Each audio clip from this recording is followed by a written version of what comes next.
전쟁은 성인들이 일으킨 것인데 왜 아이들이 고통을 받아야 하는가. 기본적인 의식주 배분 이외에 가장 먼저 하는 게 아동 친화 공간을 만드는 일입니다. 정부군이든 방군이든 인도적 지원 활동가들이 접근하는 걸 막지 말아달라. 이 아이들이 5살짜리가 벽돌 이렇게 뒤집는 일을 해요. 너무 힘드니까 이렇게 하다가 울어버리는 장면을 봤어요. 이것도 먼 나라의 남 얘기인데 왜 거기까지 이렇게 관심을 가져야 하나.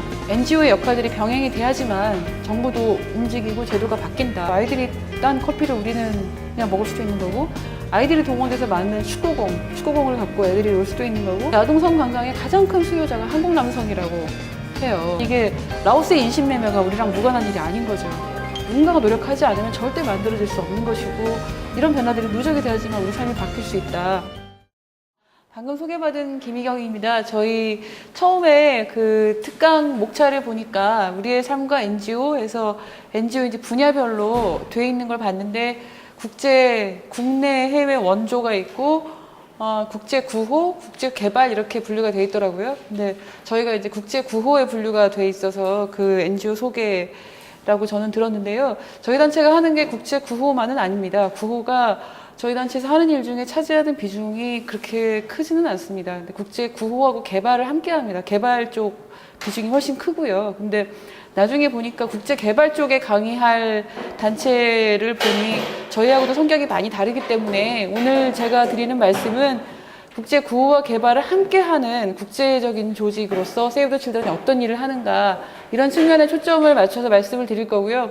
NGO 학과 계시니까 NGO가 애초에 어원이 어떻게 시작이 됐는지 다 아실 거라고 생각해요. NGO가 원래는 유엔에서 유엔 경제사회이사에 참석해서 의견을 제시할 수 있는 단체 중에 정부와 구분해서 비정부 기구라고 시작이 됐는데, 지금은 시민단체 전반을 통칭한 언어로 쓰이고 있습니다. 하지만 엄격하게 말하면 국제적인 조직을 갖추고 유엔에 나가서 로비 활동과 정책 개선 활동을 하는 그런 단체들이라고 했을 때 그 엄격한 규정에 맞는 조직을 갖추고 그런 역할을 하는 단체라고 할 수가 있습니다.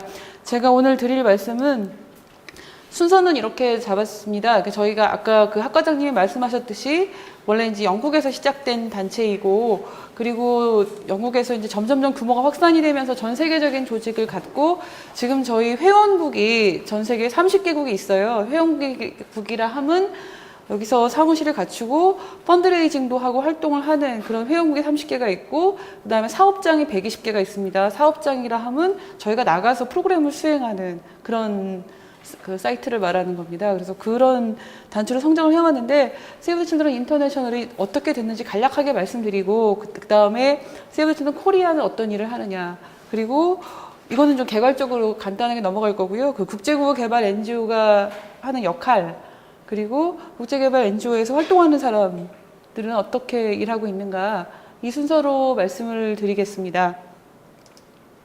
이분이 저희 창립자세요. 저희 에글랜타인 제비라는 영국 여성인데, 학과장님 말씀대로 이렇게 상류층의 노블리스 오블리제로 시작한 그런 자선, 처음에는 그런 목적으로 시작했는데, 저희 단체가 가지고 있는 특징이라고 하면 그냥 빈곤한 가난한 아이들한테 도움을 주자라는 것을 뛰어넘어서 저희가 1차 세계대전 때 시작이 됐는데, 적국의 아이들을 도웁시다로 시작했습니다. 그러니까 자국 내에 빈곤 아이들, 가난한 아이들을 돕자를 넘어서 적국의 아이를 돕자고 했으니 굉장히 사회적인 논란이 컸죠, 그 당시에. 근데 그런 전쟁은 성인들이 일으킨 것인데 왜 아이들이 고통을 받아야 하는가 라는 그 호소를 하면서 적국의 아이들을 돕자는 시작해서, 그러니까 다시 말하면 그런 구호 활동으로부터 시작된 그런 단체입니다. 그리고 지금 여성이 창립한 그 세계 국제 조직 중에 가장 규모가 큰 조직이라고 알고 있습니다. 저분이 세이브 더 칠드런 창립한 게 1919년인데 1919년에는 여성 참정권도 주어지지 않았던 때였어요. 그러니까 1927년에 영국에서 여성 참정권이 주어졌을 거예요.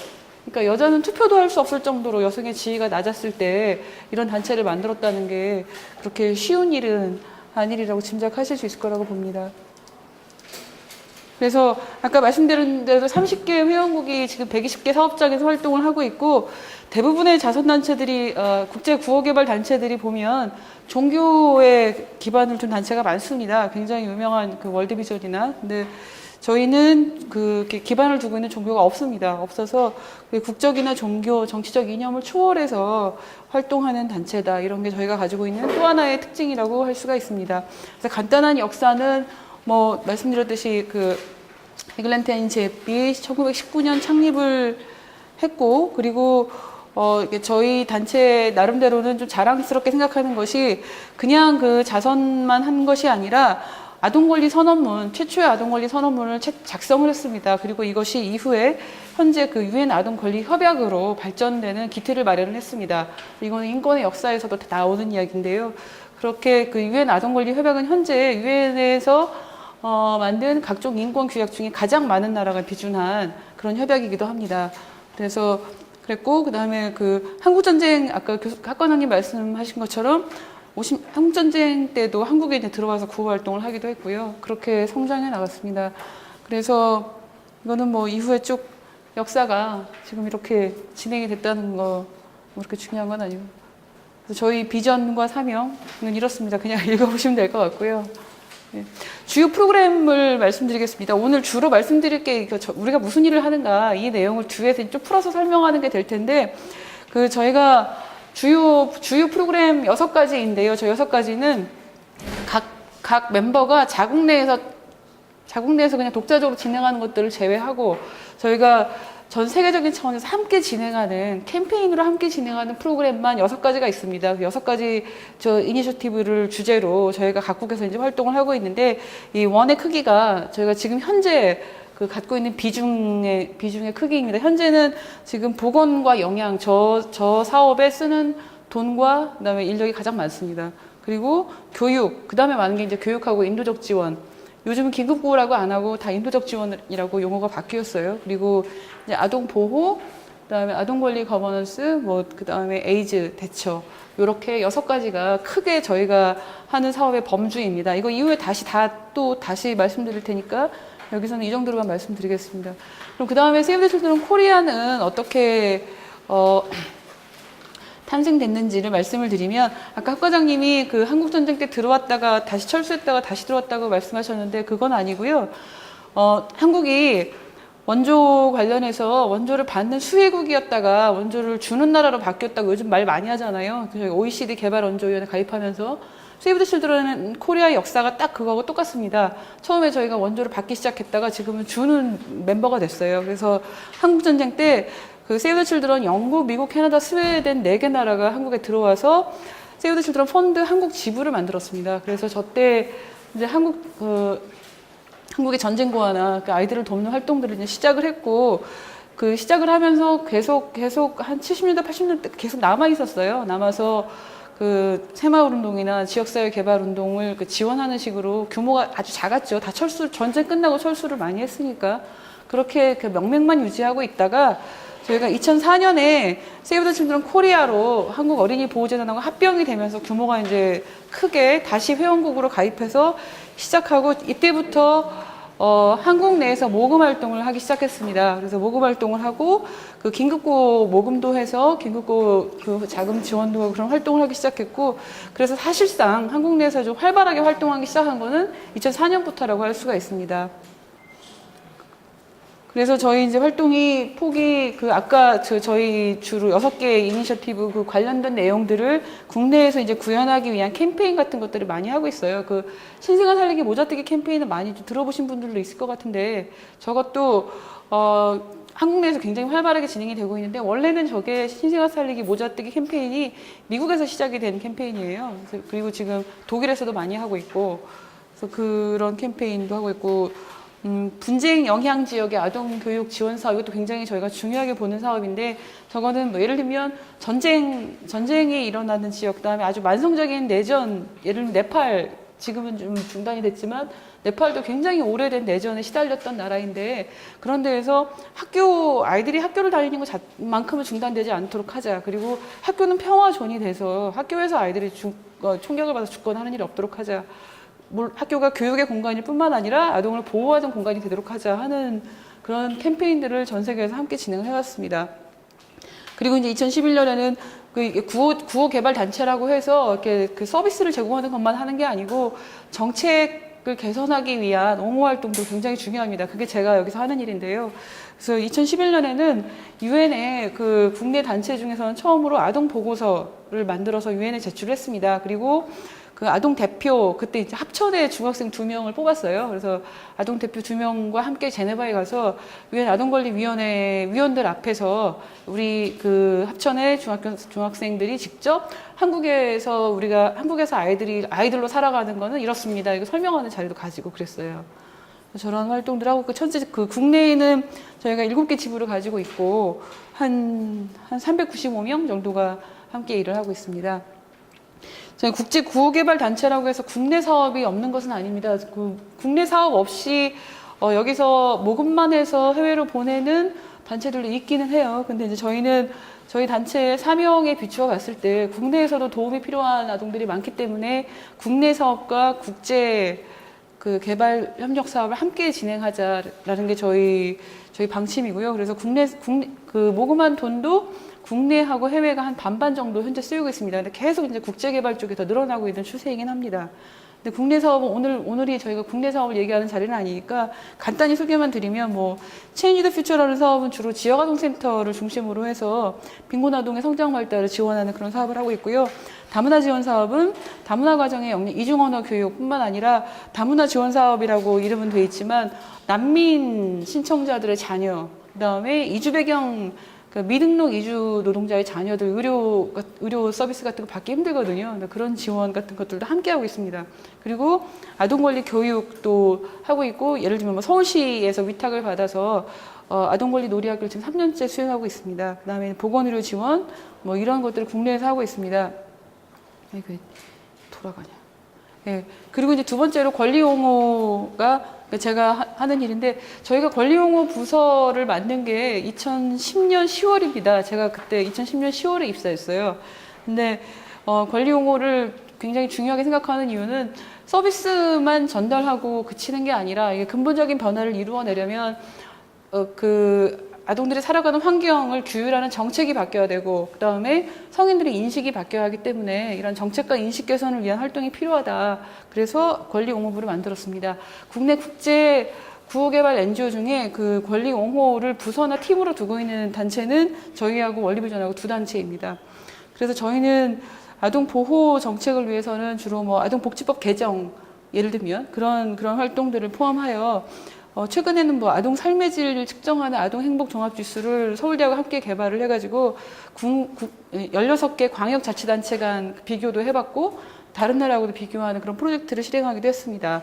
그리고 국제개발 정책 같은 경우는 그 해외 사업부는 해외에 나가서 사업을 직접 수행하는 그런 스텝들이 모여있는 부서인데, 저희 같은 부서는 아동과 관련된 ODA가 되게 어떤지를 들여다보고 이 ODA를 개선하자라던가 그런 활동들을 하고 있고요. 그 다음에 그 일반 시민들의 인식 개선을 위해서 대학생들 자원활동가가 영세이버라고 지금 4년째 운영이 되고 있습니다. 그래서 함께 이제 영세이버들과 함께 공부도 하고 길거리 캠페인을 나가는 그런 활동하고 있습니다. 저 슬라이드의 오른쪽 제일 끝에 저 파란둥이, 저게 페르멘 할 때 그 대학생들이 길거리 나가서 얼굴에 파란색 페인트 칠을 하고 캠페인을 하는 플래시몹 장면입니다.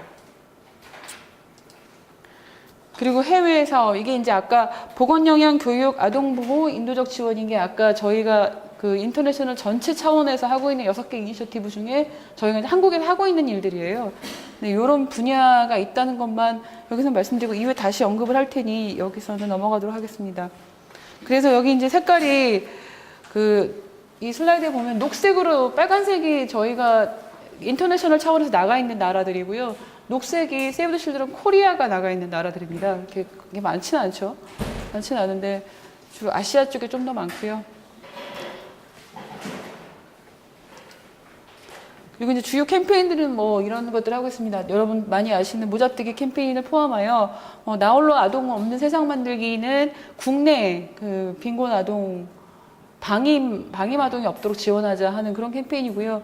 오세미미 영유아 살리기는 보건 영양과 관련된 것이고, 이 캠페인을 할 때에는 주로 그 모금을 하거나 아니면 사람들의 인식 개선 같은 것이 필요하다고 판단하여서 그 캠페인화하는 것들입니다. 그래서 저렇게 현재 진행되고 있는 게 저렇게 5개가 있고 곧 이제 교육과 관련된 캠페인 하나가 더 추가가 될 예정입니다.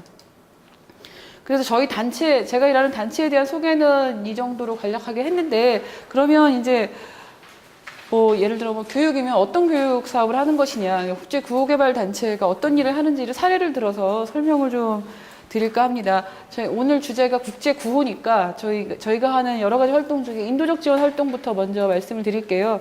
이 사진은 이게 지금 시리아 내전 중이잖아요. 근데 시리아의 그 난민들이 가장 많이 있는 데가 요르단의 자타리 캠프예요. 그 자타리 캠프에서 저희 단체가 지금 식량 나눠주고 있는 장면입니다. 더 좋은 사진이 많은데 제가 사진을 잘 못 찾아가지고 데이터베이스 뒤지다 시간이 없어서 별로 그렇게 썩 좋은 사진은 아닌데 어쨌든 저런 활동들을 하고 있어요. 근데 시리아가 한국에서는 그렇게 많이 관심을 갖고 있는 것 같지는 않습니다만 21세기 최대의 재난이라고 불러요. 지금 언제 끝날지 끝날 기미도 안 보이는데 제가 2011년에 시작이 됐으니까 벌써 한 2년째 계속 전쟁 중이에요. 근데 점점 더 계속 심해지고 있고, 근데 제가 작년 12월에 그 시리아 난민들이 주변국으로 흩어져 있는데 그 중에 하나인 레바논에 다녀왔었어요. 근데 그때는 그 시리아 인접국으로 흩어진 난민 수가 50만 명이었다고 해요. 지금 그로부터 6달이 지났죠. 지금 150만 명입니다. 그러니까 5달 동안 100명, 3배가 늘어난 거예요. 그리고 곧 있으면 이제 200만 명이 된다 하는 얘기도 하고, 그래서 계속 격화되고 있는데, 그 숫자도 지금 유엔 난민기구에 등록된 난민 숫자고, 그래서 등록이 안 된 난민들이 레바논 가보니까 훨씬 많아요. 근데 그런 사람들까지 합치면 지금 이미 200만 명 훌쩍 넘었을 것이다. 근데 굉장히 좀 심각한 상황인데, 그러니까 재해 때도 마찬가지고 이런 재난이 발생했을 때 보통 인도적 지원 활동을 어떻게 하냐면, 이 캠프 자체는 유엔 난민기구가 운영하는 겁니다. 근데 유엔 난민기구가 이 인도적 지원 활동을 할 수 있는 NGO들이 미리 등록이 되어 있는 NGO들이 있습니다. 국내에서는 월드비전하고 세이브 더 칠드런 두 단체가 그 활동을 난민기구하고 함께 하고 있는데, 각 단체에게 지역과 영역을 배분을 합니다. 그래서 예를 들면 제가 레바논에 갔었는데, 레바논 북부 그 접경 지역에 그 난민들이 많이 몰려 살고 있는 데에서는 그 지역의 어디를 우리가 맡아서 거기서 뭐 아동을 위한 어떤 활동을 하겠다. 그래서 그 활동을 수행하고 하는 역할들을 하고 있습니다. 근데 그러니까 그 인도적 지원 활동이라는 게 기본적으로 필요한 의식주, 그러니까 뭐 옷도 필요하고 식량 배분도 해야 되고 살 데가 없으니까 이게 캠프도 운영하고 기본적으로 필요한 의식주를 제공하는 것만 하지는 않습니다. 그러니까 그것은 기본이고, 그리고 거기에 이제 덧붙여서 더 이 재난이 끝났을 때 이 사람들이 자기 삶을 계속 이어나갈 수 있도록 하는 그런 지원 활동이 필요한데, 저희는 이제 아동 단체이다 보니까 아동 보호와 교육 쪽에 굉장히 관심을 많이 갖고 있습니다. 그래서 재난이 발생하면 저희가 보통 그 세이브 더 칠드런 인터내셔널에 그 인도적 지원 활동을 할 수 있는 스텝들을 미리 꾸려놔요. 그러니까 그 스텝들이 그 활동만 전담으로 하는 사람이 있고, 그 다음에 각 나라마다 미리 훈련을 받고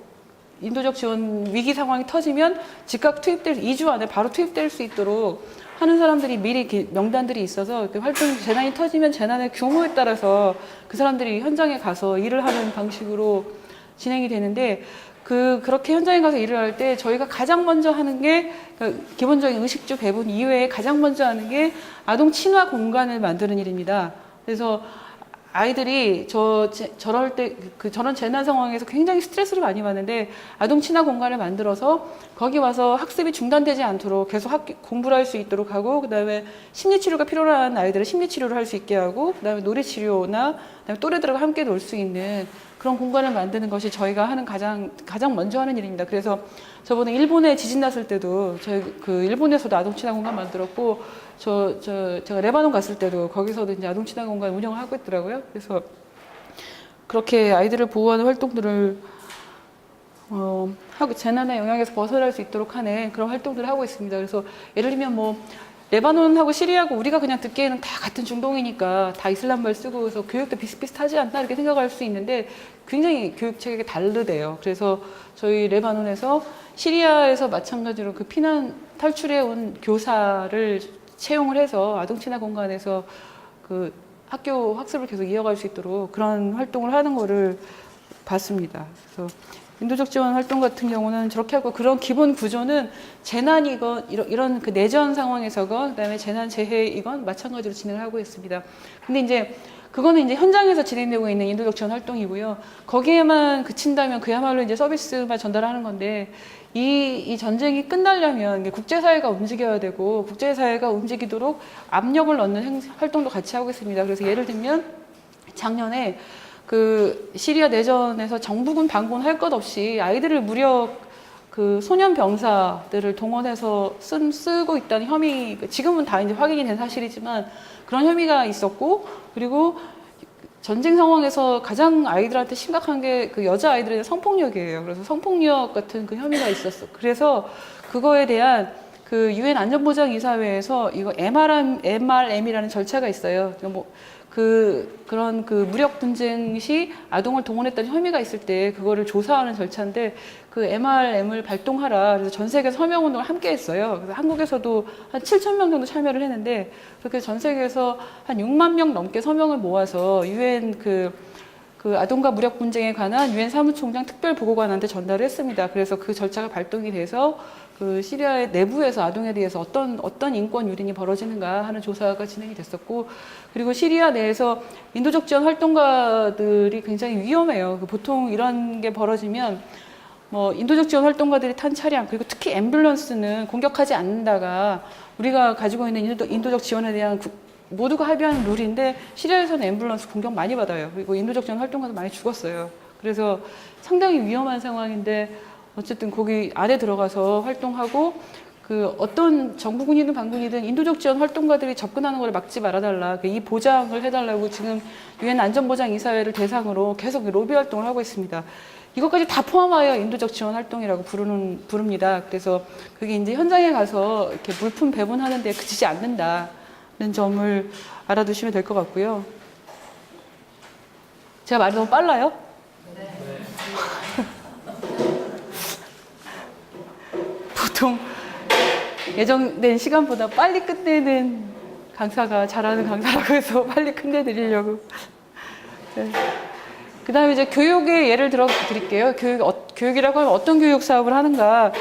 교육 프로그램의 범위가 굉장히 넓어요. 각 나라마다 상황이 다르기 때문에 아까 제가 네팔 얘기를 잠깐 드렸는데 이렇게 분쟁 영향을 받는 지역에서 학교가 분쟁의 영향을 받지 않도록 하는 그런 게 이제 네팔에서 중요했다면 다른 나라마다 상황이 전부 다르기 때문에 현재 상황을 정확하게 파악하는 게 굉장히 중요합니다. 그래서 국제 개발이라는 게 요즘에 뭐 한국형 원조를 수출한다는 얘기를 굉장히 많이 하는데 저는 한국형 원조를 수출한다는 말에 대해서 약간 거부감이 좀 있어요. 그러니까 원조를 수출한다는 게 이게 과연 말이 성립이 되는 것인지 좀 의문이에요. 그러니까 그 원조, 도움을 준다는 거는 받는 사람 입장에서 생각을 해야지 주는 사람이 뭘 상품화해서 주는 사람의 입장에서 주는 게 아닌데 받는 사람의 입장이라 함은 그 나라마다 고유한 그 환경이 있고 고유한 문화가 있고 사람들의 처한 환경이 전부 다른데 그 사람들이 무엇을 필요로 하는가를 먼저 파악하고 그 다음에 교육이든 뭐든 그 원조를 지원하는 게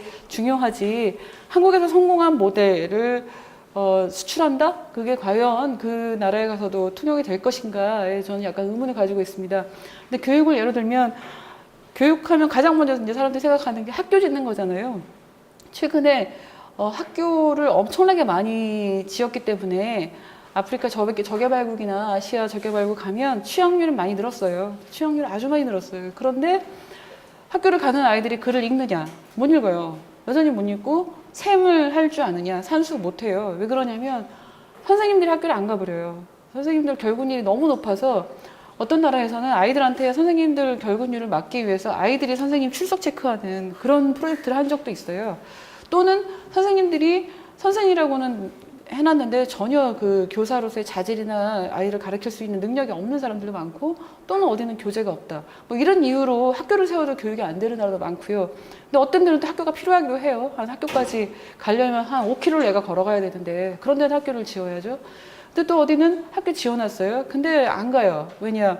어려운 가정에서는 자녀가 많은 나라의 집이면 아들부터 먼저 가르치고, 그 아주 많은 문화권에서 그렇거든요. 딸 학교 안 보내고 여자애들이 못 가요. 또는 여자애 보내고 싶어요. 근데 학교에 화장실이 없어요, 여자애들. 그러면 화장실 없으면 또 아이들 또 사춘기 1차 성징이 나타나는 아이들 같은 경우에는 굉장히 그것도 위험하고 그렇거든요. 그래서 또 못 가요. 그래서 그런 그 나라마다 아이들이 처한 환경에 맞춰서 그 모든 프로그램을 설계하는 것이 굉장히 중요합니다. 국제 구호 개발에서는. 물론 그게 잘 시행이 이렇게 엄격하게 미리 이제 사전에 조사하고 하는 것들이 잘 안 돼서 안타까운 일들도 꽤 많긴 합니다. 근데 그래서 그렇게 나라의 문화, 그 공동체의 문화 맥락을 잘 알고 거기에 맞춰서 하는 것이 중요하다. 그래서 그 예로 이제 보여드리고 싶은 게 이 낙타 도서관이에요. 근데 저거는 저희가 에티오피아의 소말리 지역에서 운영하고 있는 도서관입니다. 소말리 부족은 유목민이에요. 유목민이어서 한 군데 정착해서 살지를 않아요. 그래서 절기에 따라 계속 이동을 합니다. 근데 이제 가족이 다 이동을 하니까 그 유목민들이 이제 유목을 하는 시기가 돌아오면 가족이 다 가니까 애들도 학교를 그만두고 가죠. 그동안에 이제 작업이 중단되는 거죠. 그 다음에 다시 이제 정주하는 지역으로 다시 돌아오면 학교를 중단하는 그 횟수가 늘어날수록 애들이 학교를 아예 안 가버려요. 그렇게 돼서 교육의 맥이 끊기잖아요. 그래서 저 지역에서 저희가 그 문제를 해결하기 위해서 저희가 고안한 게 낙타에 책을 싣고 유목민들이 유목할 때 따라가요. 따라가서 이동하다가 어디 이제 캠프를 치고 잠깐 머물 때 그 밑에 오른쪽에 이제 왼쪽에 낙타로 책을 싣고 가서 오른쪽이 그 나무 밑에서 수업하는 장면인데, 선생님이 책을 가지고 같이 낙타를 타고 가서 수업을 진행을 하고, 애들이 또 그 다음에 이제 한번 예를 들어 일주일 유목을 한다. 일주일 동안 또 숙제를 내줘요. 숙제하고 책을 읽도록 책을 이렇게 나눠주고 오고, 일주일 뒤에 다시 가서 또 계속 이어서 가고 하는 활동들을 합니다. 이게 소규모로 시작이 돼서 점점 좀 규모가 커져가고 있는데, 이렇게 유목민의 특성에 맞춘 그런 교육 프로그램이, 그러니까 예를 들면 이런 것들이 지역사회 주민의 요구에 맞춘 프로그램이다라는 것으로 말씀을 드렸습니다. 그 다음에 이제 아동보호에 대해서 말씀드리면, 아동보호는 말 그대로 아동을 보호한다. 그러니까 폭력과 학대 같은 것들로부터 아이들을 보호하려고 하는 프로그램들인데, 그게 이제 여기 네팔의 벽돌 공장한테 예를 들어드렸는데, 아동 노동이 아주 가장 심각한 형태의 아동 인권 유린입니다. 근데 안타깝게도 지금도 아동 노동이 굉장히 많아요. 그리고 아동 노동이라고 하면 우리가 뭐 네팔, 방글라데시 이렇게 저개발국에 아주 어린 아이들 노동만 상상하는데, 한국하고 상관없지라고 생각하잖아요. 근데 유엔 아동권리협약이 말하는 아동은 18세 미만이에요. 예를 들면 한국의 특성화고 고등학생들이 그 기업체에 가서 산업연수생으로 일하는, 그것도 아동 노동이에요. 근데 그거는 그 학업을 위해서 한다고 하면 그래도 그 정해진 노동 시간이나 이런 것들이 있는데, 그게 이제 과연 잘 지켜지는지 이런 부분들도 우리가 좀 관심을 갖고 봐야 된다고 생각합니다. 예를 들면 이제 네팔 같은 경우는 한국하고는 비교도 할 수 없이 아동 노동이 5살짜리 애들이 벽돌 공장 가서 일을 하니까 심하죠. 그래서 저게 카트만두에서 가까운 박타푸르라는 지역에 있는 벽돌 공장인데, 여기 가보신 분들도 있을 것 같아요. 거기 네팔 가면 카트만두 근처에 많이 놀러 가는 그 지역이 박타푸르 지역인데, 거기 벽돌 공장이 한 200개 정도 모여 있대요. 거기 가면 새벽부터 애들이 나와서 일을 해요. 제가 좋은 사진이 있는데 좋은 사진 못 찾았는데, 아이들이 5살짜리가 벽돌 이렇게 뒤집는 일을 해요. 그걸 왜 애들이 하냐? 어른들이 이제 벽돌을 구워서 내놓으면은 햇볕에 말려야 되는데, 이게 따닥따닥따닥 붙여놓으니까 애들이 발이 작으니까 그 사이를 다니기가 좋잖아요. 그래서 어린아이들이 저거를 해요.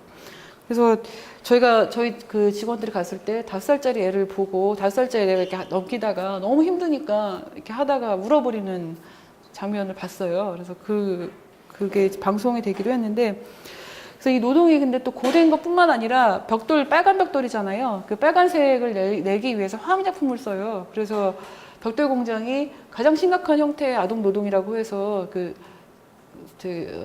절대로 하지 말아야 될 일로 되게 있는데 안타깝게도 많이 합니다. 근데 또 저렇게 많이 할 때 보면 애들이 왜 거기 가서 일하겠어요? 부모가 내보내니까 하죠.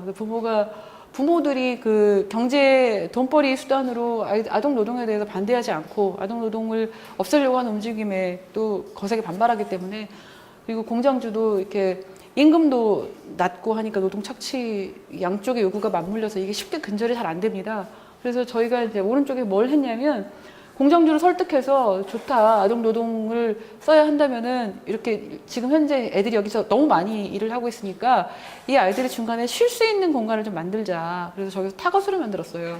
타가서 아이들 놀이 공간을 만들었어요. 그래서 저기서 애들이 벽돌 공장에서 일하는 애들이 중간에 와서 여기서 저렇게 놀기도 하고 잠깐 쉬기도 하고 공부도 할 수 있고 하는 공간을 만들어서 운영을 합니다. 그리고 저 공간에서 공간 운영하는 것뿐만 아니라 이 근무적 변화를 위해서 벽돌 공장의 공장주하고 아이들 저기 채용할 때 브로커들이 있거든요. 그래서 그 브로커들, 그다음에 부모, 그다음에 모아서 아동위원회를 만들었어요. 그 위원회에서 이 상황을 좀 개선하기 위해서 우리 같이 논의를 해보자. 그래서 성인들하고 같이 모여서 얘기를 하고 그 사람들 대상으로 아동 인권 교육을 하고 있습니다. 그래서 그렇게 상황을 좀 점진적으로 점차 바꿔나가기 위해서 저런 그 아동 보호 활동들을 하고 있습니다. 그 다음에 이제 또 예를 들면 보건영양 지원 같은 경우에는 무엇을 하느냐. 그 보건영양 지원과 관련해서는 저희가 요즘 하고 있는 게 5세 미만 영유아 살리기 캠페인을 하고 있어요. 근데 신생아 사망률 낮추기, 이게 이제 유엔의 새천년 개발 목표는 다 아시나요? 네, 새천년 개발 목표에서 그 8가지 개발 목표 중에 하나인데, 그것의 실현을 위해서 5세 미만 영유아 살리기 캠페인을 함께 하고 있는데, 이제 이 사진은 니제르입니다. 니제르의 작년까지, 지금도 계속되고 있습니다만, 그러니까 서아프리카하고 그다음에 동쪽의 아프리카 뿔 이쪽에 식량 위기가 굉장히 심각했었어요. 지금도 여전히 진행이 되고 있는데, 식량 위기 때문에 그러니까 그냥 뭐 굶어 죽는다 뿐만 아니라 영양실조 상태가 지속되는 거, 만성적 영양실조 같은 것들이 끼치는 악영향이 굉장히 큽니다. 그래서 그 문제에 대처하는 여러 가지 활동 중에 제가 오늘 보여드리는 거는 저 오른쪽에 이제 염소 안고 있잖아요. 그 니제르 염소 보내기 캠페인을 저희가 해요. 근데 니제르 염소를 보낸다고 하니까 여기서 염소를 사서 보내는 걸로 생각하시는 분들이 좀 있던데, 그렇게 안 합니다. 니제르 현지에서 구할 수 있는 염소여야 이게 수입종이 들어가면 그 내부의 생태계를 교란시켜 버리잖아요. 그래서 현지에서 구입할 수 있는 빨간 염소를 니제르 현지에서 구매를 해서 그게 이제 지역 경제에도 기여를 할 수 있는 길이니까 그렇게 보내고, 그 다음에 염소만 보내고 그 많은 게 아니고요.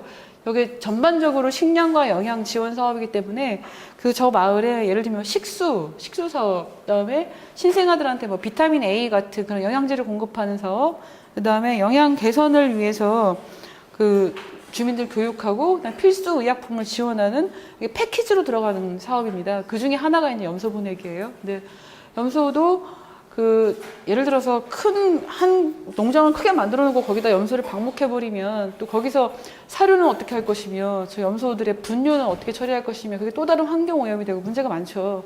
근데 그래서 그런 것들을 방지하기 위해서 한 10가구 단위로 배분할 수 있는 가구의 수를 제한을 해요. 그래서 그 한 10가구 정도, 니제르 특징이 이게 작은 가구, 소규모의 공동체들을 사람들이 이루면서 살고 있거든요. 그래서 그 공동체에서 한 10가구 정도가 모여 있다. 그러면은 그 마을의 주민들 중에 여성협회, 주로 여성들과 그다음에 그 해당 지역의 축산업을 하는 사람들 함께 이제 협의회를 만들어서 교육을 함께 하고, 그리고 이렇게 염소를 기르는 게 수의사들도 마을마다 연락이 될 수 있도록 망을 구축하고, 그래서 키워서 나중에 이 사람들이 염소 젖도 아이들에게 먹일 수 있고 나중에 키워서 팔면 그래도 생계에도 지원이 되는 그런 사업을 하고 있습니다.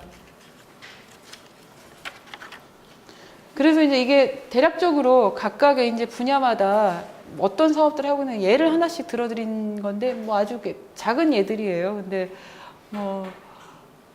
그냥 흔히들 생각하는 뭐 아주 정형화된 이미지에서 약간 벗어난 거를 찾아보려고 제 나름대로는 찾아서 설명을 드렸는데 이게 잘 이해가 되셨으리라고 생각합니다. 그래서 앞에 이제 쭉 이런 사업들을 한다고 말씀을 드렸는데 구호개발 NGO에서 일한다고 하면 많이 받는 질문들 그리고 혹시 여기 계시는 여러분들도 갖고 계실 법한 NGO 학과니까 안 그러겠죠? 근데 그럴 것 같은 질문들이 있어요. 그래서 이런 것들이 한번 우리가 같이 좀 생각해보는 시간도 됐으면 하는데 이 활동이 왜 필요한가? 우리의 삶과 NGO가 전체 특강의 이제 제목인데요.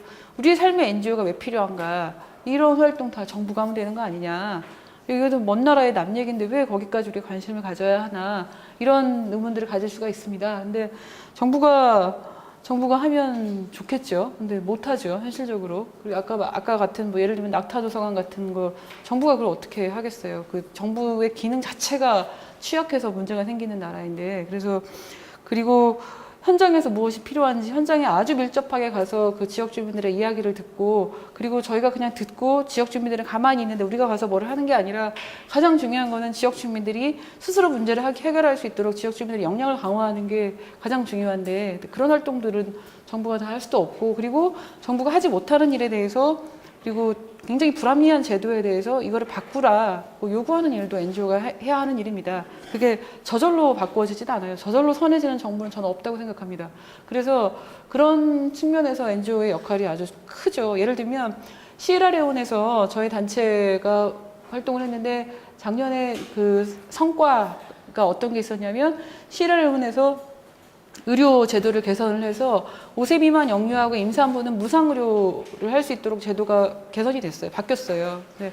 저희 단체와 옥스팜 두 단체를 중심으로 거기 현장에 있는 구호활동가들의 성과인데 그런 건 역시 정부가 스스로 하지 않습니다. 그래서 지역 주민들이 그걸로 얼마나 고통을 받고 있는지 지역 주민들 스스로가 목소리를 내고 이 목소리를 이렇게 조직화하는 거를 저희가 돕는 거죠. 그래서 그걸 정부에 전달하고 그런 NGO의 역할들이 병행이 돼야지만 정부도 움직이고 제도가 바뀐다 하는 측면에서 구호개발 NGO의 활동이 필요하다고 생각하고요.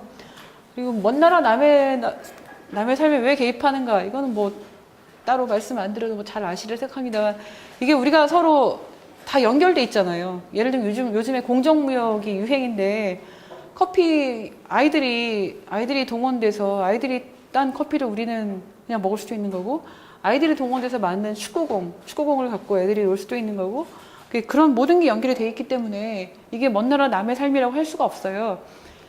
가장 지금 우리가 막 요즘에 하려고 준비하고 있는 좀 관심 갖고 계속 들여다보는 것 중에 뭐가 있냐면 좀 창피한 얘기인데 저희 단체가 라오스에도 지부가 있어요. 라오스에 최근에 저희 직원들이 다녀왔는데 라오스의 여자 아이들의 인신매매가 좀 문제예요. 굉장히 심각한 문제예요. 이 인신매매된 여자아이들이 주로 태국이나 이렇게 많이 관광으로 많이 오는 나라로 많이 팔려가요. 인신매매 주 목적은 아동 성관광에 이 아이들을 동원합니다. 이 아동 성관광의 가장 큰 수요자가 한국 남성이라고 해요. 그래서 한국 남성의 이 문제에 어떻게 대처할 거냐. 그리고 그게 이제 그냥 우리들의 추측이 아니라 미국 국무부가 낸 보고서에서도 최근에 이제 보도가 많이 나왔었는데 한국 남성이 아동 성관광의 가장 큰 잠재적 수요자라고 아예 미국 국무부 보고서에 지적이 돼 있어요. 그런 거 보면 이게 라오스의 인신매매가 우리랑 무관한 일이 아닌 거죠. 그래서 그렇게 모든 일들이 다 연결이 돼 있고 우리 삶이 연결이 돼 있기 때문에 먼 나라 남의 삶에 개입하는 그러한 일은 아니다. 우리 자신의 문제이기도 하다라는 점을 말씀을 드리고 싶고요. 그리고 구호개발 NGO 활동으로 무엇이 달라졌는가? 저 밑빠진 독에 물 붓기라고 많이 얘기해요. 저도 그런 생각 가끔 합니다. 이거 해봤자 뭐가 달라진다고 이거를 하나. 근데 예를 들면 5세 미만 영유아 살리기 캠페인을 저희가 한다고 했는데 5세 미만 영유아 사망률이 많이 떨어졌어요. 많이 떨어지긴 했는데 여전히 사하라 이남 아프리카 지역의 그 5세 미만 영유아는 굉장히 높습니다. 근데 이게 과연 우리 힘으로 해결이 가능한 일이냐? 근데 그게 참 답답하고 이게 해봤자 바뀌지 않고 뭐 하려고 지금 이런 일을 하고 있나 회의가 들 때도 많은데 사실은 근데 들여다보면요. 밑빠진 독에 물 붓기가 돼버리는 일은 물을 잘못 붓기 때문이에요. 돈을 엉뚱한 데 쓰기 때문이에요. 예를 들면 뭐 이런 단체가 하는 것보다 이제 정부가 쓰는 대외 원조, 해외 공적 개발 원조가 훨씬 규모가 큰데 예를 들면 미국이 그 공적 개발 원조 아주 많이 하는 대표적인 나라죠. 미국의 그 ODA를 가장 많이 그냥 상식적으로 생각하면 가장 못 사는 나라에 줘야 될 것 같잖아요. 근데 그렇지 않아요. 예를 들면 뭐 이집트가 미국의 ODA 그 공적 개발 원조 자금 아주 많이 받은 나라예요. 왜 이집트 그렇게 못 사는 나라 아니거든요. 왜 이집트에 주냐? 이집트가 중동에 걸린 미국의 정치적 이해관계 때문에 굉장히 미국한테 중요한 나라니까 이집트에 많이 주는 거죠. 예를 들면 뭐 중남미에서도 콜롬비아가 미국의 그 공적 개발 원조를 아주 많이 받습니다. 콜롬비아 이렇게 못 살지 않아요. 왜 그러냐? 그 미국의 그 마약 카르텔 때문에 자국에 유입되는 마약 때문에 거기도 정치적으로 중요하니까 지원을 하는 겁니다. 그래서 그 얼마 전에 무슨 통계를 보니까 세계 이제 가장 못 사는 나라 밑에서부터 가장 못 사는 나라 세계 10대 최빈국이 세계 10대 최빈국에게 지원되는 미국의 ODA가 규모를 봤더니 그게 5%도 안 돼요. 미국이 전체 쓰는 ODA에. 그래서 한국도 마찬가지입니다. 한국의 ODA도 상당히 그 뭐 자원 외교 이런 정치적 이해관계 때문에 그 중간 소득국에 지원되는 게 굉장히 많고 최분기가 가는 것이 그렇게 많지는 않습니다. 그래서 그런 돈들이 그 각 국가의 이해관계에 따라서 돈들이 그렇게 쓰이니까 밑 빠진 독에 물 붓기가 되는 것이고 최빈국의 상황이 개선이 안 되는 것이지 이런 그 지원 자체가 그렇다고 쓸모없다라고 말할 수 있는 건 아니라는 거죠. 그래서 그런 점을 말씀드리고 싶고요. 그 다음에 또 이제 저희 활동에 대해서 스스로도 그런 회의를 갖고 있기도 하고 많이 사람들이 하는 얘기가 아무리 그래봤자 사회 구조를 안 바뀌면 이게 무슨 소용이 있느냐 이런 생각도 하실 수 있어요. 저도 그런 생각할 때가 종종 있습니다. 이게 근본적인 해결책도 아닌데 그 일을 왜 하느냐. 물론 근본적인 해결책이 아니죠. 근데 그러면 이 활동이 어떤 의미가 있을까? 근데 저는 그렇다고 그러니까 우리가 NGO 내지 뭐 구호개발을 한다고 할 때 우리가 말하는 변화라는 게 뭔가 한번 생각을 해볼 필요가 있다고 봐요. 예를 들면 저희 단체가 하는 사업 중에 방글라데시에 굉장히 큰 홍등가가 있어요. 거기서 그 세이프홈, 그러니까 여자아이들을 위한 그 안전 쉼터 만들고 교육하는 사업을 하거든요. 그게 어떻게 시작이 됐냐면 그 세이브 더 칠드런 저희 호주 지부가 먼저 가서 시작을 한 10년간 쭉 해왔어요. 10년간 해왔고, 요즘은 한국도 거기 지원을 합니다. 그래서 같이 지금 하고 있는데, 거기 홍등가에, 성매매 여성들의 딸들이 엄마가 성매매를 할 때 침대 밑에 숨어 있어요. 숨어 있다가, 그리고 그 대물림에서 성매매 여성이 돼요. 그래서 그게 굉장히 심각한데, 그 아이들을 이렇게 데리고 나와서 교육시키고 그 엄마의 직업을 대물림하는 그런 삶을 살지 않도록 지원하는 그런 활동들을 아주 작게 시작해서 지금 이제 키워나가고 있는 상황입니다. 근데 세이브 더 칠드런 코리아의 이제 직원이 저거를 호주가 하고 있으니 같이 하려고 갔었대요. 가서 10년간 그 활동을 쭉 해온 세이브 더 칠드런 호주 직원한테 10년 일을 했다고 하니까 그래 네가 10년 일을 해서 뭐가 달라졌냐고 질문을 했대요. 그랬더니 그 직원이 이 사람들이 신발을 신기 시작했어요. 이렇게 대답을 했더래요. 그러니까 10년간 일을 해서 신발을 신는 게 무슨 변화지? 이런 생각이 들잖아요. 근데 왜 그 말의 뜻은 뭐냐면 성매매 여성들의 지위가 너무나 낮기 때문에 이 여자들이 신발도 못 신고 그다음에 사망하면 매장도 안 해요. 매장도 안 하는데 그쪽에서 10년 동안 일을 한 결과 여자들이 이제 신발을 신는 것이 그 지역에서 용인이 되고 이 여성들이 자조 모임 같은 것들을 만들어서 자기들의 목소리로 이야기를 하기 시작하고 내 딸들은 내 직업을 대물림하지 않도록 교육받게 해달라 이런 주장을 하기 시작했다는 거죠. 아주 작은 변화입니다. 근데 아주 작은 변화지만 이런 변화들이 모여서 그 아이 중에는 저희가 운영할 세이프홈에서 공부를 해가지고 지금 간호사가 돼서 자기 이 지역에 돌아와서 내 고향을 바꾸겠다고 온 애도 있어요. 그래서 그런 아이들도 있고, 그래서 이런 변화들이 아주 작은 변화들이 여기저기서 일어나는 것들이 축적이 되어야지만 근본적인 변화가 가능하지 위로부터의 근본적 변화로 사회가 바뀌는 것은 별로 없다고 봅니다. 그래서 변화라는 것이 굉장히 다양하고 아까 제가 말씀드린 것처럼 뭐 시에라레온에서 의료제도가 바뀌어가지고 5세 미만 아이들이 뭐 무상의료를 받는다던가 하는 거는 큰 제도적인 변화죠. 그래서 그런 층의 변화부터 성매매 여성들이 신발을 신기 시작했다 하는 아주 작은 변화까지 이것이 누군가가 노력하지 않으면 절대 만들어질 수 없는 것이고 이런 변화들이 누적이 돼야지만 우리 삶이 바뀔 수 있다. 그런 점에서 NGO들의 역할이 굉장히 중요하다 하는 것을 말씀을 드리고 싶습니다.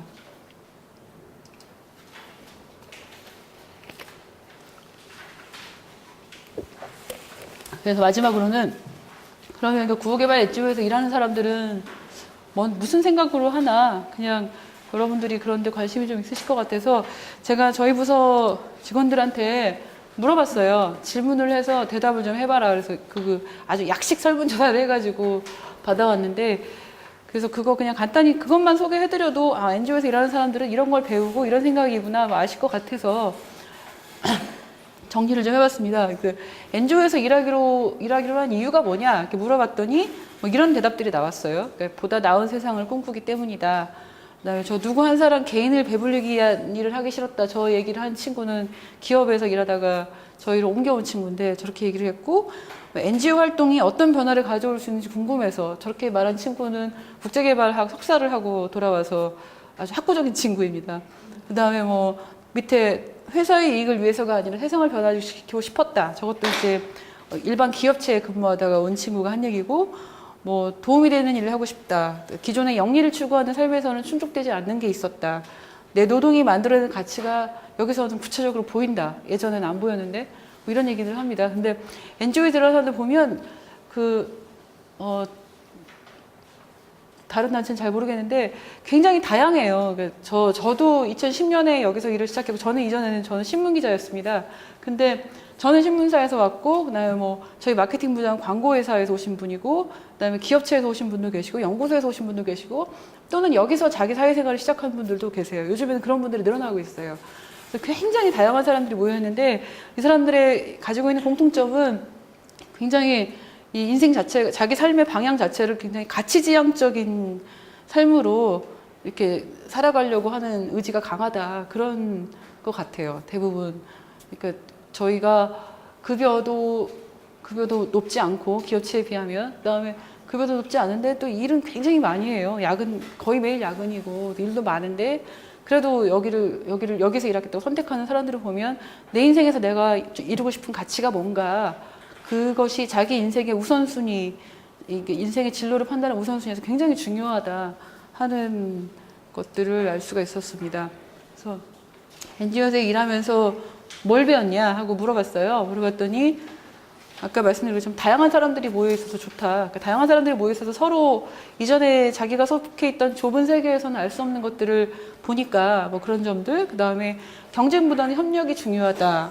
첫 술에 배부를 수 없다. 인내심이 필요하다 하는 걸 배웠다고 하고, 사람이 중요하다 이걸 배웠다고 하고, 좋은 마음은 자선이지 NGO 활동이 아니다. 이거는 저도 동감을 하는데, 저도 이제 직장을 옮긴 사람이니까, 제가 기자를 하다가 여기 이런 데서 일한다고 하면 사람들이 보이는 첫 반응이 좋은 일 하시네요예요. 근데 NGO에서 일하는 사람들은 좋은 일 하시네요 이런 말 되게 듣기 싫어해요. 우리가 하는 일이 좋은 일이어서, 내가 좋은 사람이어서, 좋은 일이어서 하는 자선활동?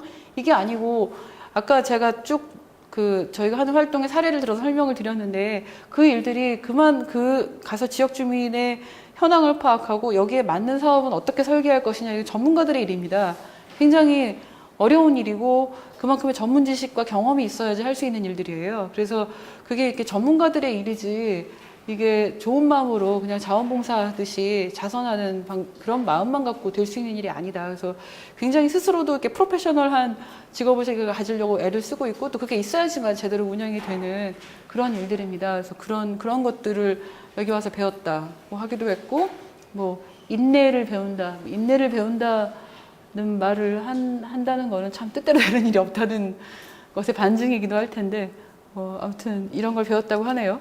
그리고 NGO에서 일하면서 즐거울 때는 또 언제냐 물어봤더니, 같이 하는 사람들이 시너지가 날 때, 이거는 꼭 NGO에 해당되는 게 아니라 기업이든 단체든 학교든 다 사람들이 모여있는 곳이면 마찬가지일 것 같은데, 시너지가 날 때, 그리고 이제 국제개발 관련 주제에 대해서 의제를 내가 설정하고 그거에 대해서 관점을 담아서 목소리를 낼 수 있을 때, 그리고 같이 일하는 사람을 나랑 경쟁하는 사람이 아니라 동료로 보게 될 때, 이게 굉장히 중요합니다. 그래서 그리고 이런 우리가 하나의 가치를 위해서 같이 가고 있구나 이런 것들을 겪을 때가 즐거웠다고 합니다. 그리고 뭐 어디 저개발국에 어떤 아이를 돕는 일에 다 3만 원이 다 쓰였으면 좋겠는데 그 중에 일부를 행정비, 운영비로 쓴다고 하면 왜 저걸 운영비로 쓰지? 저 사람들 자기 일자리 만들려고 하는 거 아니야?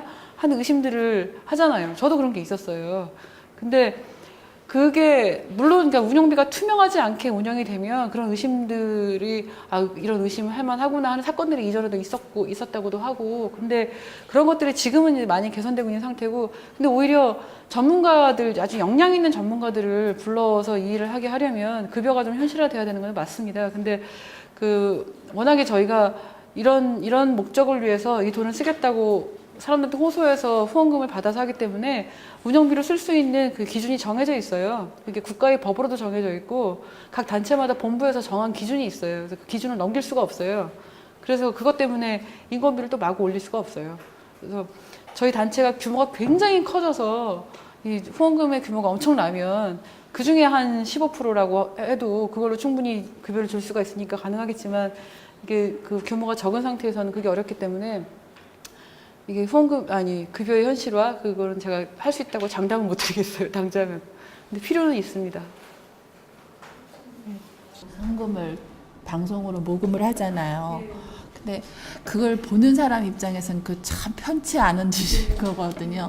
그래서 그런 식으로 방송을 하는 광고하고 모금을 하는 것이 바람직하다고 생각하시는지 또 외국에서는 어떻게 하고 있는지 알고 싶습니다. 네, 그게 굉장히 좀 문제가 많아요. 저는 바람직하지 않다고 생각합니다. 그리고 저희 단체 내부 기준이 아이들의 인권이 침해되는 장면 있잖아요. 예를 들어 죽어가는 아이, 그 다음에 어떤 단체 옛날에 뭐 이렇게 막 이렇게 파리들이 모여 있는 그런 장면, 불쾌감을 줄 수 있거나 혐오감을 줄 수 있거나 인권을 침해하는 이미지는 못 쓰게 규정이 돼 있어요. 그래서 저희 단체 잘 보시면 알겠지만 저희 뭐 모자뜨기, 그다음에 염소가 뭐 랩송을 부르고 그런 광고를 저희는 하고 있는데 죽어가는 사람의 모습을 보여서 사람을 불편하게 만들어서 모금을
하는 방식은 정말 너무 낙후한 방식이고 저는 그거 없어져야 된다고 생각해요.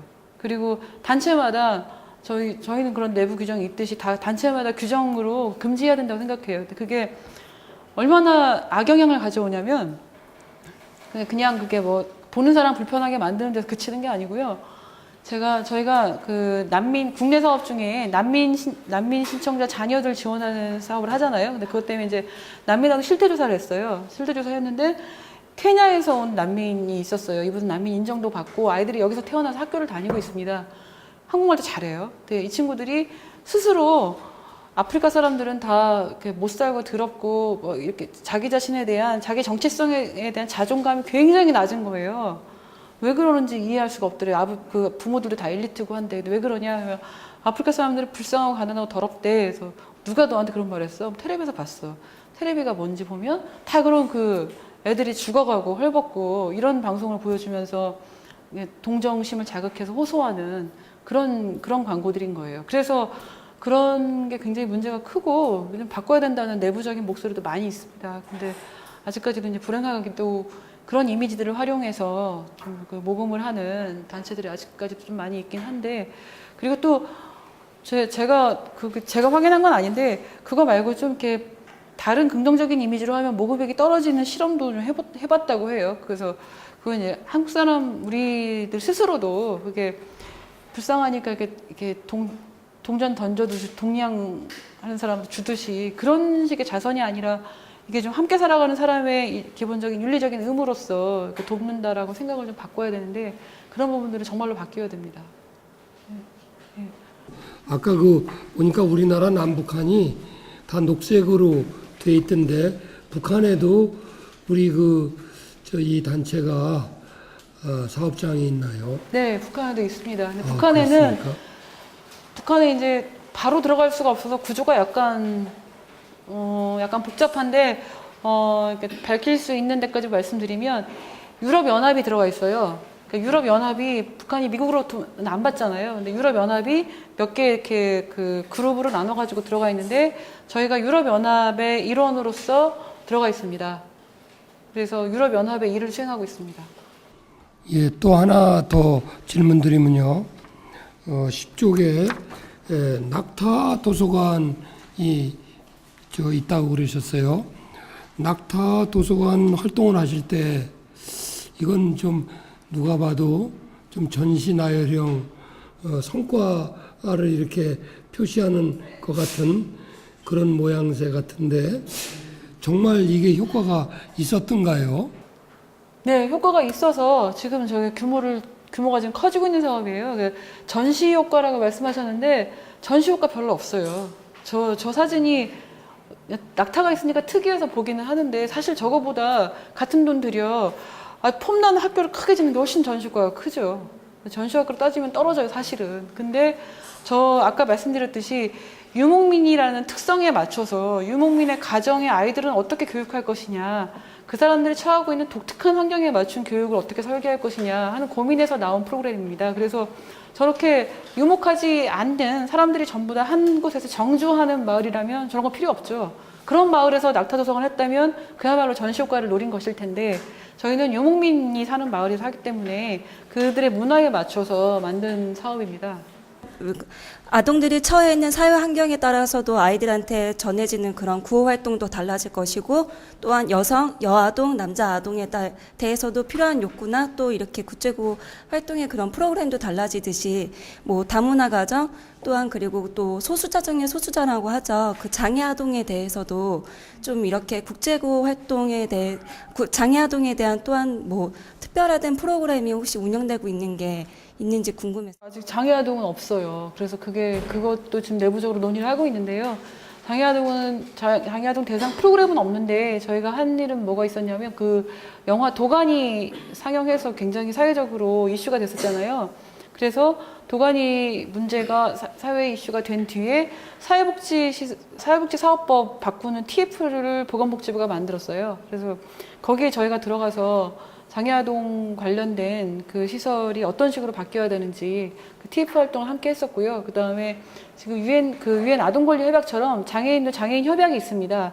그 협약을 비준하면 비준한 나라가 일정한 그 정기적으로 현재 그 협약이 한국 내에서 어떻게 실현되고 있는지를 보고를 하게 돼 있어요. 보고하고 같이 심의를 받게 돼 있는데 한국이 그게 아마 내년 그죠? 예, 그래서 그거 대비해서 그 단체들이 모여서 이제 NGO 보고서 준비하잖아요. 그래서 저희는 장애아동 쪽에 장애아동 실태 조사를 하려고 그 그룹을 만들어서 그룹에 들어가 있습니다. 사업은 아직은 하고 있지 않지만 그것도 지금 내부적으로 검토하고 있습니다. NGO 단체들이 이제 그 대상이나 또는 목표하는 점들이 많이 이제 각각 다르게 많이 활동들을 하는데 세이브 더 칠드런은 이제 그 어린이들로 또 이렇게 포커싱이 되어 있지 않습니까? 그래서 이건 좀 의문 같기는 합니다만 정말 그렇게 어렵고 배고프고 그래서 애들이 그냥 굶어서 죽어가고 있는데 그 아이들이 그런 나라일수록 아이들이 많잖아요. 많이 태어나게 되잖아요. 그 현실을 어떻게 진단할 수 있을까요? 그러니까 아이를 그렇게 계속 낳는 거는 예를 들면 우리나라도 사실은 저 어렸을 때 같은 경우에 산하 제한 같은 게 안 돼가지고 자식이 많고 저도 7남매 장남인데 제가 64세밖에 안 되는데도 그런데 지금 그 어려운 나라에 저도 가보면 굉장히 그 아이들이 많거든요. 그러면 세이브 더 칠드런에서 이렇게 활동하시면서 전체적으로 세계적인 흐름을 볼 때 왜 가난한 나라에서 아이들이 그렇게 많이 태어나는가? 산하 제한이 안 돼서 그러는 건지 아니면 무슨 다른 원인을 좀 찾을 수 있는 건지. 그 관련해서 제가 요즘에 그 읽고 있는 책이 가난한 사람이 더 합리적이다라는 책이 있는데 그 한번 그 NGO에 관심 있는 분들 한번 읽어보시기를 권합니다. 근데 그게 이제 그 경제학자들이 가난한 사람들의 삶이 왜 해결이 안 되는지 그 사람들의 행동 특성 같은 것들을 분석해서 그래서 이런 행동 특성에 맞추어서 어떤 지원을 해야 되나 뭐 이런 걸 분석한 책인데 그 중에 한 챕터가 왜 그렇게 가난한 사람들은 애를 많이 낳는가 그게 있어요. 그래서 제가 지금 읽은 지가 한 2주 넘어가지고 지금 기억이 가물가물한데 거기 보면 그게 그냥 저도 그게 참 이상했는데 그 책 보고 아 이래서 그렇구나 하는 생각이 들었는데 간단히 그냥 생각나는 것만 말씀을 드리면 그 말씀하셨듯이 우리도 어려운 시절에 아이 많이 낳았잖아요. 저희 외갓집도 어머니 형제가 11명이에요. 11명인데 그 저희 형제는 4명이고 그다음에 요즘에 이제 애들은 하나 둘씩 낳잖아요. 경제 수준이 발전할수록 사람들이 아이를 덜 낳습니다. 그렇죠? 근데 그게 전세적으로 다 그렇대요. 그런 현상이 전 세계적으로 관찰이 되는데 그 말은 경제가 수준이 올라가면 더 이상 아이들이 자원이 아닌 거예요. 이 아이들이. 그래서 아이를 자원으로 보지 않고 하기 때문에 아이 수가 많을 필요가 없는 거죠. 근데 경제적으로 굉장히 어려우면은 이 아이들이 나가서 다 노동력으로 일을 할 수가 있고 그러니까 내가 아이 산하를 제한하게 되겠다는 생각 자체를 하지 않는다는 거예요. 그래서 그렇게 아이를 많이 낳는 것에도 뭐 무지하거나 물론 산하 제한이 잘 안 되는 피임이나 이게 안 되는 탓도 있긴 하지만 기본적으로 사람들이 가지고 있는 내 삶의 안전성에 대한 생각 자체가 다르기 때문에 그 아이를 많이 낳는 거라고 그 책에 이렇게 설명이 나왔는데 더 자세한 내용은 그 책 보시면은 도움을 받을 수 있을 겁니다. 고맙습니다. 네. 아까 얘기하신 것 중에 제가 잘 못 들었는지 모르지만 이렇게 얘기를 하신 것 같거든요. 정책이 바뀌면 인식은 따라간다. 뭐 이런 얘기를 잠깐 하지 않으셨나요? 네, 아니. 그러면 이제 돈을 그 운영을 하시려면 돈을 어디선가 받으시잖아요. 후원을 받으신다고 하셨는데 정부에서 기금을 받으시는 건 얼마나 되시나요? 정부 기금이 저희가 그 국내 사업 같은 경우에는 정부 기금 받는 거 없습니다. 근데 어떤 게 있냐면 위탁 운영하는 정부 기관이 위탁 운영하는 것들이 있어요. 예를 들면 중앙가정위탁센터를 보건복지부에서 위탁받아서 운영하고 있고 그다음에 이제 아동보호 전문기관 이런 게 몇 개를 운영하고 있는데 그 경우에 정부가 발주해서 위탁 운영하는 거니까 그 보조금을 받는 게 있고요. 그다음에 국제개발 사업 중에는 정부 지원금이 아니라 코이카가 그 예를 들어 뭐 어디 가서 보건 사업을 발주를 하면서 이걸 운영할 단체들을 공모를 해서 용역을 줍니다. 그래서 저희가 당첨이 되면 저희가 코이카 자금을 가지고 현장에 가서 사업을 하는 거죠. 그러니까 정부 지원금은 그렇게 운영되는 지원금밖에 없습니다. 근데 그렇게 운영하시는데 보면 거의 이제 인건비 같은 건 사실은 없을 것 같거든요. 있으신가요, 거기는? 정부 지원금이요? 예. 정부 지원금 중에 인건비가 몇 프로고 사업비가 몇 프로인지 그건 제가 정확하게 모르겠어요. 네. 그래서 제가 이제 NGO 같은 경우에도 보면 사실 후원금을 받으셔서 운영하시는 게 많잖아요. 근데 저희들도 이제 사업을 하고 그런 이제 기금 같은 걸 이렇게 따고 하면서 하는데 그 정부에서 원하는 사업을 할 때는 이제 그분들도 이제 주시면서 뭐 흔쾌히 주시는데 NGO나 이런 활동을 하게 되면 그분들이 의식하지 못하거나 이런 것들을 받을 때는 그 이해받기가 참 어려울 것 같은 생각이 들어요. 그래서 잠깐 물어봤습니다. 네. 애들 이렇게 후원해 주는데 얘네들이 커서 어른 되면 어떻게 해요? 네? 얘네들이 크잖아요. 네. 그럼 이제 칠드런이 아니잖아요. 어른이잖아요. 네. 그럼 어떻게 해요? 어른 되면. 어른 어른 되면요? 됐는데도 얘네가 힘들어. 계속 도와줘야 되는데 애들이 아니야.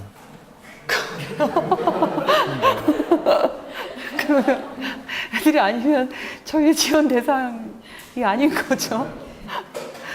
근데 그렇게 예를 들어서 한 아이가 뭐 철수라는 아이가 있어요. 철수라는 아이를 하나를 계속 후원해서 뭐 이런 사업은 별로 없어요. 저희 대부분 저희 사업이 그 예를 들면 뭐 지역아동 센터 차원에서 전체 프로그램을 지원하거나 국제개발 사업도 그 마을 단위의 마을의 공동체에 지원하는 방식이지 한 아이한테 철수한테 돈을 줘서 입히고 뭐 이렇게 진행되지는 않기 때문에 뭐 제가 이제 아동이 아닌데 이걸 어떻게 해야 되나 하는 막 갈등이 생기는 상황은 그렇게 많지 않으리라고 생각합니다.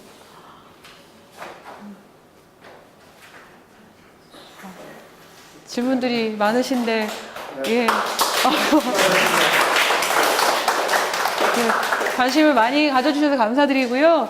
여러분이 이제 뭐 NGO에서 일하실 수도 있고 NGO에 그냥 관심 갖고 지원하실 수도 있는데 이 NGO가 정말 우리 삶에 기여하려면 NGO를 감시하는 눈도 많아야 돼요. 그래서 NGO 내버려 두면 안 돼요. 계속 감시하고 제대로 일하는지 내가 낸 돈을 잘 쓰는지 이런 것들을 계속 감시하고 하는 정말로 깨어있는 열린 시민들이 되기를 바라면서 제 말씀 마치겠습니다. 고맙습니다.